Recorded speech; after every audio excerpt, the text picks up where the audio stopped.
Mock test number हमारा आज 89 है। 89 मॉक टेस्ट में हम 10 क्वेश्चन लगाएंगे, बेहतरीन क्वेश्चन आपकी प्रैक्टिस के लिए जो धार दे सके आपकी तैयारी को।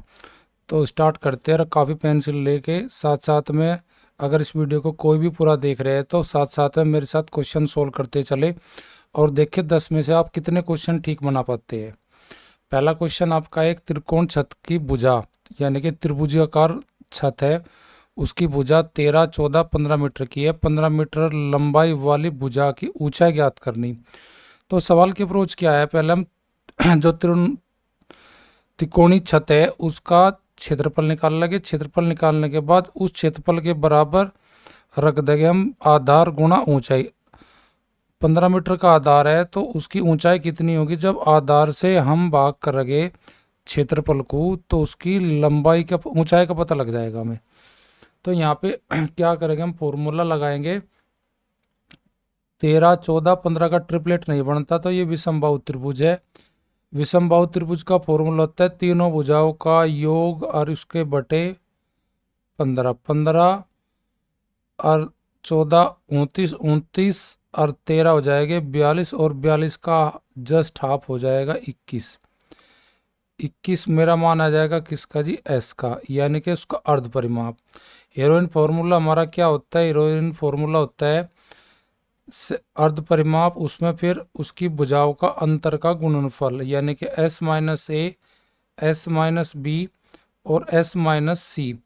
ये फॉर्मूला लगा के हम क्वेश्चन को सोल्व करते हैं यहाँ से विषमबाहु त्रिभुज का क्षेत्रफल निकालने के लिए।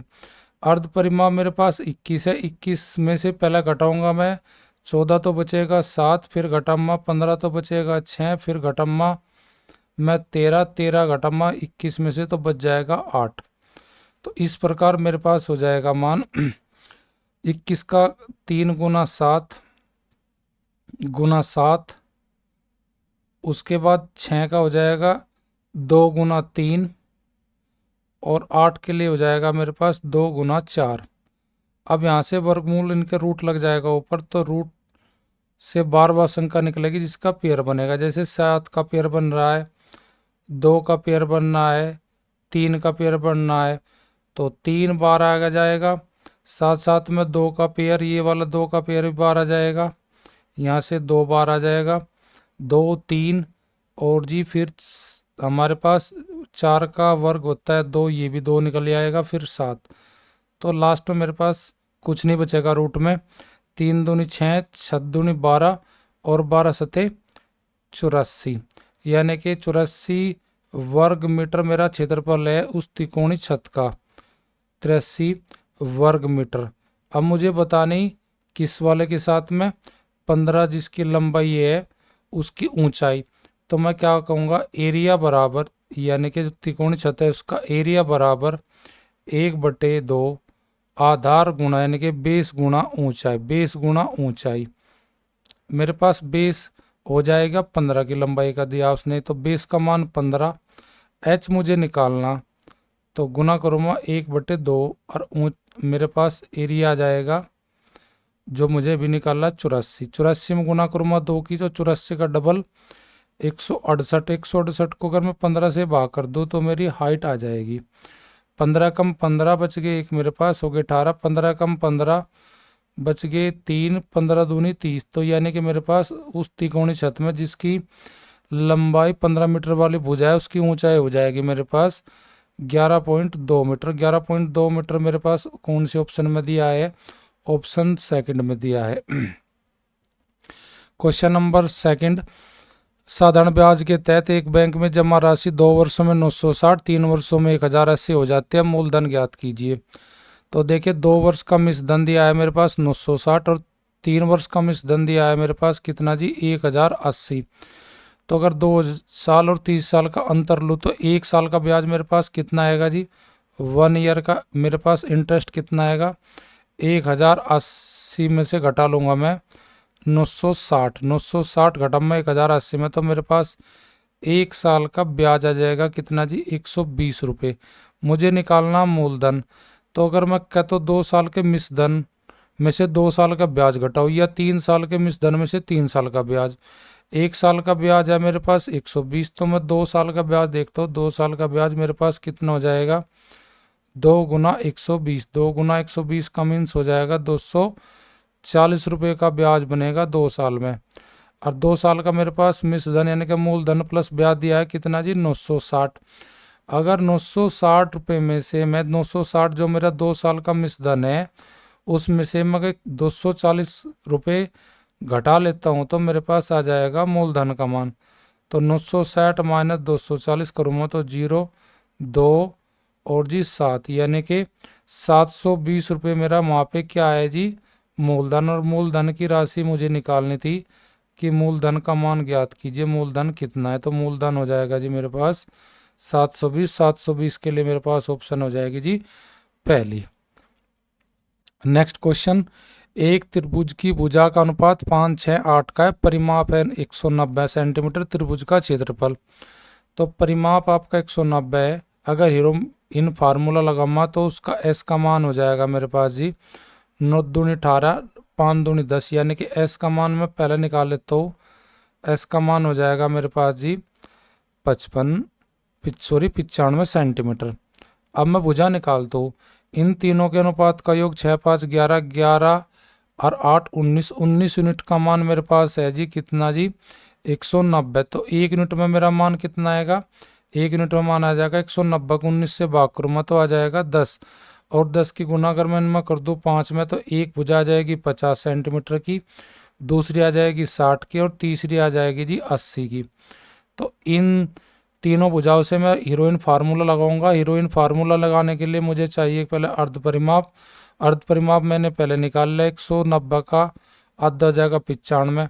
तो हीरोइन फार्मूला लगता है, उसका फॉर्मूला क्या होता है जी, एस इंटू एस माइनस ए और जी एस माइनस बी और जी एस माइनस सी। इस प्रकार फॉर्मूला लगाने के बाद मेरा त्रिभुज के क्षेत्रफल आ जाएगा। तो एस का मान मेरे पास 95, 95 तो मैं पहला घटाऊंगा 50, तो मेरे पास आ जाएगा जी 45। फिर मैं 60 घटाऊंगा 95 तो मेरे पास आ जाएगा जी 35। 85 घटाऊंगा 95 तो मेरे पास आ जाएगा जी 15।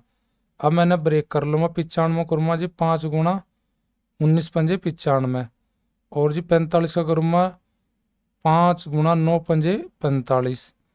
उसके बाद करूँगा 35 में मैं 5 गुना 7 की 5 सते 35 करूँगा, यानी कि फिर उसके बाद गुना करूँगा मैं 15 की 3 गुना 15, 3 गुना 15 यानी कि 5 या 15। अब यहाँ पे रूट लगा लूँगा, रूट से बाहर संख्या आएगी निकल के वह जिसका पेयर बनेगा। पेयर किसका बनेगा जी, देखिए 5, 5, 5 और 5, 2 5 निकलेंगे तो 5 गुना 5 यानी कि 25।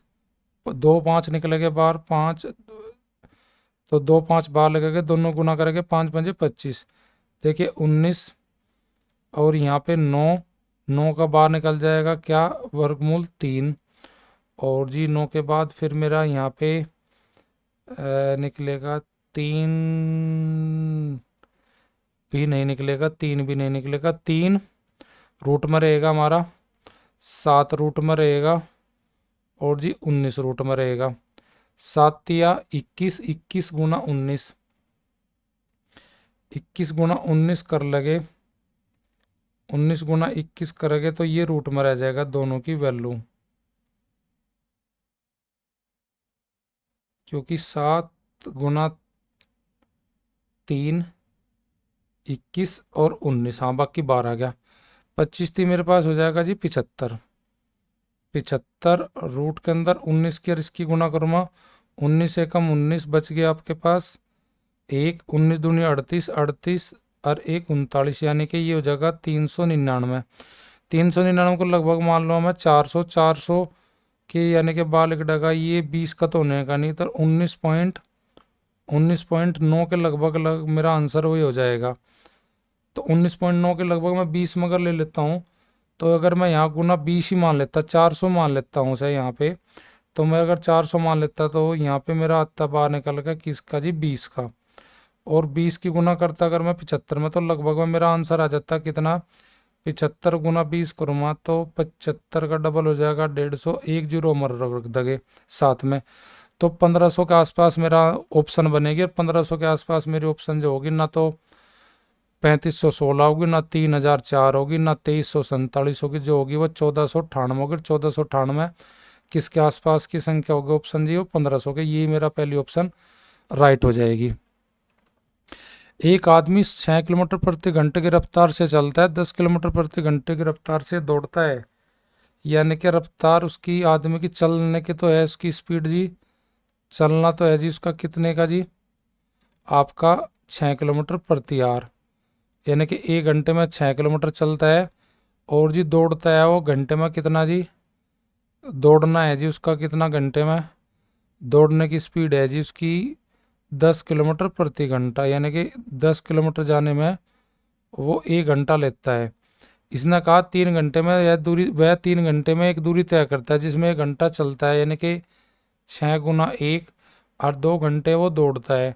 तो कुल दूरी कितनी हो जाएगी, 6 कम 6 और 10 दूनी 20, यानी कि 6 गुण और 20, यानी कि 6 किलोमीटर पैदल चलेगा, 20 से दौड़ेगा। 6 और 20 का जोड़ मेरे पास कितना हो जाएगा, इन दोनों को प्लस करूँगा तो मेरा हो जाएगा जी 26। 26 किलोमीटर 3 किलोमीटर में जाएगा इस प्रकार वो, और 26 के लिए मेरे पास ऑप्शन हो जाएगी जी सेकंड। क्वेश्चन नंबर 5, एक समकोण प्रिज्म का आधार एक त्रिभुज है, यानी कि उसका जो समकोण प्रिज्म है उसका आधार त्रिभुजाकार है। 9 सेंटीमीटर, 12 सेंटीमीटर, 15 सेंटीमीटर की उसकी भुजाएं है त्रिभुज की। यदि प्रिज्म की ऊंचाई 10 सेंटीमीटर है तो प्रिज्म का मुझे आयतन निकालना है। यहाँ पे प्रिज्म का आयतन निकालने के लिए हमारा फॉर्मूला होता है, प्रिज्म का जो आधार होता है, प्रिज्म का जो आधार होता है यानी कि बेस, उसका बेस का एरिया, बेस का एरिया, बेस का एरिया गुना ऊंचाई, ये मेरा प्रिज्म का क्या आ जाएगा जी, आयतन, वॉल्यूम। प्रिज्म की वॉल्यूम निकालने के लिए मुझे क्या करना पड़ेगा, अब जो उसका बेस है उसका बेस का एरिया निकालना। बेस किस प्रकार का जी, त्रिभुजाकार। तो मैं सबसे पहले यहाँ पे जो भुजा दी गई है 9 12, 9 12 और 15 का ट्रिपलेट नहीं बनता, तो ये विषमबाहु त्रिभुज है। यहाँ से मैं पहले एस की वैल्यू निकाल लेता हूँ। एस की वैल्यू निकलेगी इन तीनों के जोड़ का आधा, यानी कि अर्ध परिमाप। 12 और 9 21, 21 और 15 36, और 36 का आप हो जाएगा जी मेरे पास कितना जी, 18। 18 एस का मान आएगा। तो यहाँ पे मैं एस की फॉर्मूला, हीरोइन फॉर्मूला लगा के इसका क्षेत्रफल निकाल लेता हूँ त्रिभुजाकार आधार का, जो हमारा त्रिकोण का ट्रेंगल नुमा है। तो 18 एस का मान है। एस में से घटामा में पहले ही, यानी कि ए का मान यानी कि 9 का मान, 18 में से 9 घटामा 9 बचेगा, 18 में से 12 घटामा 6 बचेगा, और 18 में से 15 घटामा तो बचेगा 3। तो यहाँ तो हो जाएगा 6 का 2 गुना 3, और जी 9 का वर्गमूल 12 आ जाएगा। 18 को मैं लिख सकता हूँ क्या, 2 गुना 9 गुना 9, और जी 6 का 2 गुना 3 और गुना 3। अब यहाँ से देखिए 2 का भी पेयर बनना मेरा, 2 भी रूट से बाहर आ जाएगा। उसके बाद में 9 किसका है, 9 का 3 रह जाएगा यहाँ पे। 9 का 9 ही बना लेंगे, दोनों का 9 ही निकाल लेते हैं हम यहाँ पे, क्योंकि पेयर बन गया 9 का। तो 9 का पेयर बन जाता है, तो 9 का हम वर्गमूल ही बनाते हैं, यहाँ 9 ही निकाल लेते हैं पेयर में। पेयर में 9 निकल जाएगा यहाँ से, तो पेयर यहाँ पे 3 का पेयर बना, 3 बार आ जाएगा। तो ये हो जाएगा मेरा यहाँ पे क्षेत्रफल 9 दूनी 18, और जी 18 तिया 54, यानी कि 54 मेरा एरिया होगा किसका जी, उसका बेस का एरिया। 54 बेस का एरिया है त्रिभुज का, जो त्रिभुजनुमा एरिया, जो त्रिभुजनुमा उसका आधार है, आधार यानी कि बेस का क्षेत्रफल तो हो जाएगा मेरा 54, और उसकी ऊंचाई जो दे रखी है वो दे रखी जी 10। 54 गुना 10 अर्थात प्रिज्म का आयतन, प्रिज्म का आयतन हो जाएगा जी इस प्रकार मेरा 540 घन सेंटीमीटर, घन सेंटीमीटर। ये मेरा आंसर हो जाएगा ऑप्शन 540 की दी गई घन सेंटीमीटर की मेरी ऑप्शन फर्स्ट में। क्वेश्चन नंबर 6, एक व्यापारी एक वस्तु को 800 रुपये में खरीदता है, यानी कि उसका जो सीपी है, करिय मूल्य है, करिय मूल्य यानी कि सीपी उसका है कितना जी, 800 रुपये। करिय मूल्य 800 में खरीदता है, 1000 अंकित मूल्य करता है, यानी कि मार्क प्राइस उसका एमपी करता है 1000। अब सवाल में कह रहा जी वो 10% की छूट देता है। छूट मिलती है हमेशा किस पे? अंकित मूल्य पे। तो 1000 का 10%, 100 में से 10 घटाओगे तो 90% अंकित मूल्य का निकाल दीजिए। तो आपका बिक्री का मूल्य आ जाएगा, यानी कि कितना बेचा होगा उसने। तो 1000 का 90 आ जाएगा जी 900 रुपये। अर्थात जो वस्तु 800 में खरीदी उसका 1000 प्रिंट रेट करा, बेची हुआ 10% छूट दे के 900 में, तो यानी कि उसका सेलिंग प्राइस जो है 900। 900 में से अगर 800 रुपये में घटा लो करिए के, तो मुझे पता लग जाएगा कि उसका लाभ कितने रुपए का। लाभ के रुपए हो जाएंगे जी उसके 100 रुपये। 100 रुपये का लाभ है, यानी कि प्रॉफिट उसका कितना है जी 100 रुपये। तो परसेंट, लाभ का परसेंट निकालने के लिए प्रॉफिट का परसेंट, यानी कि लाभ के रुपए बटे करिए मूल्य। करिए मेरा कितना है जी 800। परसेंटेज निकालने के लिए गुना 100 करेंगे, तो जीरो से मेरी जीरो कैंसिल होगी। 25 चौका 100 और जी 4 दूनी 8, यानी कि 25/2 का मतलब हो जाएगा लाभ, यानी कि 12.5%। 12.5% की मेरे पास ऑप्शन है जी, ऑप्शन फर्स्ट मेरे पास। क्वेश्चन नंबर 7, 8 मीटर लंबे एक जीवा 8 मीटर लंबी एक जीवा वर्त के केंद्र से 3 मीटर की दूरी पर त्रिज्या ज्ञात कीजिए। तो देखिए ये मेरा वर्त है, वर्त की ये मेरी एक आकृति है। यहाँ पे मैं एक बार दोबारा बना लेता हूँ उसे, थोड़ा सर्किल थोड़ा टेढ़ा मेढ़ा बन गया। देखिए जी ये मेरा एक वर्त है, और वर्त का यहाँ पे मेरे पास ये मेरी होती है केंद्र, और केंद्र के दोनों साइड में जो रेखा होती है ये होती है मेरी आर, यानी कि व्यास का हाफ। व्यास का हाफ मेरा होता है आपकी त्रिज्या। अब उसके केंद्र से क्या 1 मीटर की दूरी पर, 3 मीटर की दूरी पर क्या है? एक जीवा है। उस जीवा की इसने बताया लंबाई कितनी है जी? जीवा की 3 मीटर। जीवा की लंबाई 3 मीटर है। तो यहाँ पे मुझे सवाल निकालना त्रिज्या की लंबाई क्या होगी। तो त्रिज्या 3 की है, 3 मीटर की दूरी पे है, सॉरी 8 मीटर की है जी हमारी वाह जीवा। 8 मीटर की है पूरी, यह पूरी 8 मीटर की है। तो हाफ हो जाएगी कितने की जी? 4 की। त्रिज्या निकालने, तो यानी कि यहाँ से अगर मैं यहाँ मिला दूँ, यहाँ ट्रायंगल बना लो यू, जिसका हाइपोटेनस यानी कि उसका हाइपोटेनस अगर मैं निकाल लेता हूँ तो मेरी क्या निकल जाएगी जी? आर। यानी कि उसकी मुझे हाइट दी है 3, और जी बेस दिया है मेरा उसका 4। तो यहाँ पे ट्रिपलेट बन जाएगा किसका? 3 और 4 का ट्रिपलेट बनता है, 3 और 4 का ट्रिपलेट बनता है 5। 3 4 5 का ट्रिपलेट, यानी कि 3 और 4 जो इसकी भुजा होगी त्रिभुज की, उसका विकर्ण होगा जी 5 का। तो यानी कि जो हाइपोटेनस है, यानी कि विकर्ण है जो इसका, वो 5 है। तो 5 ही हो जाएगी उसकी क्या फिर? या 5 जो मान होगा हाइपोटेनस का मान जो होगा वो मान होगा जी त्रिज्या का। तो यानी कि उसकी जो त्रिज्या है वह त्रिज्या हो जाएगी जी उस वर्त की 5 मीटर की। 5 मीटर के लिए ऑप्शन मेरा हो जाएगा जी फर्स्ट।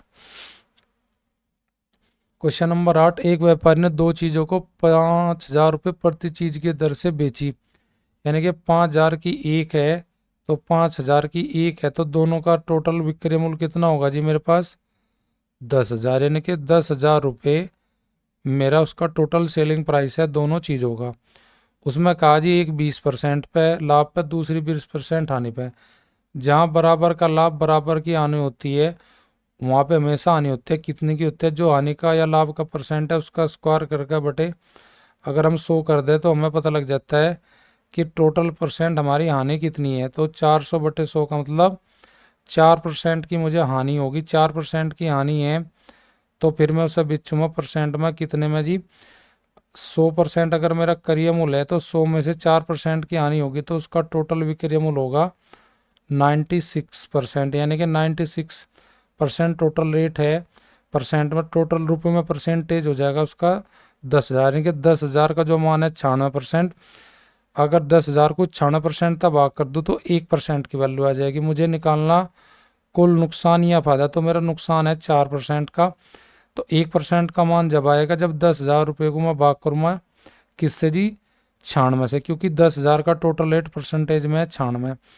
तो गुना में यहाँ अगर 4% की करा देता हूँ तो मेरे 4% की हानि आ जाएगी। तो 4 से जब भाग करूँगा मैं 96 को तो कितनी बार कटेगा जी? 24 बार। 24 की गुना करेंगे हम, को भाग करेंगे लेके 10,000 को। 24 चौका 96 बच गया आपके पास, 4 हो गए 40, 24 एकम 24 बच गया आपके पास, 24 घटा का 40 में से 60 बच जाएगा 100, और 24 पंजे 120, 24 छिक्का 144, यानी कि 416 पॉइंट समथिंग का मेरा नुकसान आ जाएगा। 416.67 मुझे दिया है ऑप्शन फर्स्ट में, यही मेरा आंसर हो जाएगा। क्वेश्चन नंबर 9, एक वर्ताकार डिस्क का क्षेत्रफल 154 वर्ग सेंटीमीटर, अगर इसका व्यास दुगना कर दिया जाए तो उसका नया क्षेत्रफल क्या होगा। देखो जी, वर्त का क्षेत्रफल का फॉर्मूला लगाएंगे pi R square. Pi R square की वैल्यू मुझे दी गई है 154, तो यहाँ से मुझे आर की वैल्यू निकालनी है, तो मैं 154 को पाई से भाग करूँगा, यानी कि 22/7 तक भाग करूँगा, तो यानी कि 22 सत्ते 154, 7 की 7 में गुणा करूँगा, तो आर स्क्वायर की वैल्यू आ जाएगी मेरे पास 49। तो यहाँ से आर की वैल्यू आ जाएगी जी 49 पे स्क्वायर रूट लगाऊंगा, तो हो जाएगा मेरा कितना जी 7। अब मैं इसका व्यास डबल कर लेता हूँ, जिसकी त्रिज्या 7 सेंटीमीटर की है, तो उसका व्यास कितना हो जाएगा जी, त्रिज्या का डबल, यानी कि आर आर जुड़ के, यानी कि व्यास 7 7, उसका 14 का व्यास है, उसका 14 सेंटीमीटर का व्यास है। उस सेंटीमीटर व्यास को डबल करेगा वो, डबल करने का मतलब यानी कि उसका व्यास हो जाएगा जी 28 सेंटीमीटर। जिसका व्यास 28 सेंटीमीटर है, उसकी त्रिज्या कितने की हो जाएगी जी 14 सेंटीमीटर की। अब 14 सेंटीमीटर की त्रिज्या हो जाएगी, तो वहाँ पे उसका 14 सेंटीमीटर त्रिज्या वाले वर्त का क्षेत्रफल कितना होगा, फिर वैल्यू रखो पाई पाई आर स्क्वायर में, तो पाई का मान हमारा 22/7 होता है, और आर की वैल्यू कितनी हो जाएगी जी, डबल व्यास होगा 14, तो 7 दूनी 14 और 14 दूनी 28, और 28 की गुना करेंगे 22 में, 28 का डबल 56 बच गए 5, 28 का डबल 56 और 5 61, तो यानी कि मेरा 616 वर्ग सेंटीमीटर स्क्वायर क्षेत्रफल हो जाएगा उस किसका, जिसका व्यास डबल करेंगे, जिसका क्षेत्रफल 154 वर्ग सेंटीमीटर है, उसकी वर्त की जो भी व्यास होगा उसके दुगने व्यास करने पर हमारा क्षेत्रफल आ जाएगा जी 616। आज का लास्ट क्वेश्चन, एक ठोस गोलार्ध का आयतन और सतह का क्षेत्रफल संख्यात्मक रूप से बराबर है, गोलार्ध का व्यास ज्ञात कीजिए। यानी कि हमें डायमीटर बताना है। तो देखिए यहाँ पे गोलार्ध का जो हेमिस्फीयर का जो होता है क्षेत्र आयतन होता है 2/3 पाई आर की क्यूब। अब इसने कहा कि उसका क्षेत्रफल, सतह का क्षेत्रफल यानी कि उसका पृष्ठ का क्षेत्रफल, यानी कि ये हो जाएगा 2 पाई आर स्क्वायर। इन दोनों का संख्यात्मक मान जो है वो क्या है, बिल्कुल इक्वल है। गोलार्ध का व्यास काटना हमें, तो देखें यहाँ पे 2 से 2 कैंसिल, पाई से पाई कैंसिल, ये 3 गुना करेगा तो ये हो जाएगा आर का क्यूब बराबर 3 आर स्क्वायर। तो यहाँ पे जब आर स्क्वायर से सब भाग करेंगे हम आर क्यूब को, तो यहाँ पे ये कैंसिल हो जाएगा, क्योंकि ऊपर जाकर 3 में से 2 घटेगा, 1 बचेगा, तो आर की पावर 1 नहीं लिखते हम आर लिखेंगे सीधा। तो आर का मान मेरा कितना हो जाएगा जी 3 सेंटीमीटर। अब उसने पूछा व्यास, तो व्यास जो होता है वो होता है त्रिज्या का डबल, यानी कि 2r। तो 2 की गुना कर दीजिए आप 3 में, तो आप कह सकते हो उसका जो व्यास होगा वो कितने सेंटीमीटर का होगा जी 6 का। 6 के लिए मेरे पास ऑप्शन कौन सी दी गई है जी, ऑप्शन फर्स्ट दी गई है। तो आज का हमारा मॉक टेस्ट नमस्ते यहीं समाप्त होता है।